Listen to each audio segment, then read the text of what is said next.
నా పేరు సురభి సంతోష్. ఆర్యన్ గారు చెప్పినట్టు నేను సురభి లెగసీకి చెందిన వ్యక్తిని. ట్రిక్ సీన్స్, సురభి అంటేనే ట్రిక్ సీన్స్ అనమాట. ఎఫెక్ట్స్ లైక్ సో సురభి అనేది ఒక ఫ్యామిలీ థియేటర్ గ్రూప్. ఆడవాళ్ళని నాటక రంగం వైపు చూడనిచ్చేవాళ్ళు కాదు ఆ టైం. కానీ నాటక రంగంలో మొట్టమొదటిగా లేడీ క్యారెక్టర్ లేడీగా, ఆడవాళ్ళ క్యారెక్టర్ ఆడవాళ్లే వేసింది సురభిలోనే. అండ్ భక్త ప్రహ్లాద్లో హీరోయిన్ సురభి కమలాబాయి గారు, ఆవిడ కూడా సురభి ఆవిడ. అందరూ కుటుంబ సభ్యులైన నాటక సంస్థ సురభి తప్ప ఇంకొకటి లేదు ప్రపంచం.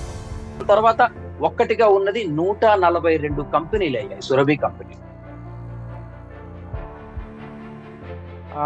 మెయిన్ ప్రాబ్లం ఏంటంటే ఎర్నింగ్ అనమాట, సోర్స్ ఆఫ్ మనీ జనరేట్ చేయడం అనేది చాలా ఇబ్బందిగా ఉంది.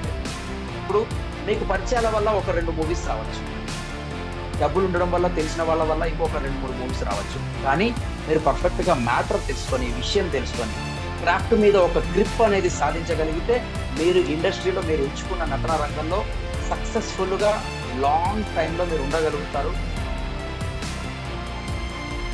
నా ఒక కోరిక అంటే నేను ఎప్పుడు ఏదో ఒక టైంలో ప్రతి ఒక్కరు చచ్చిపోతారు, సో నేను నటిస్తూ చచ్చిపోవాలనేది నా కోరిక.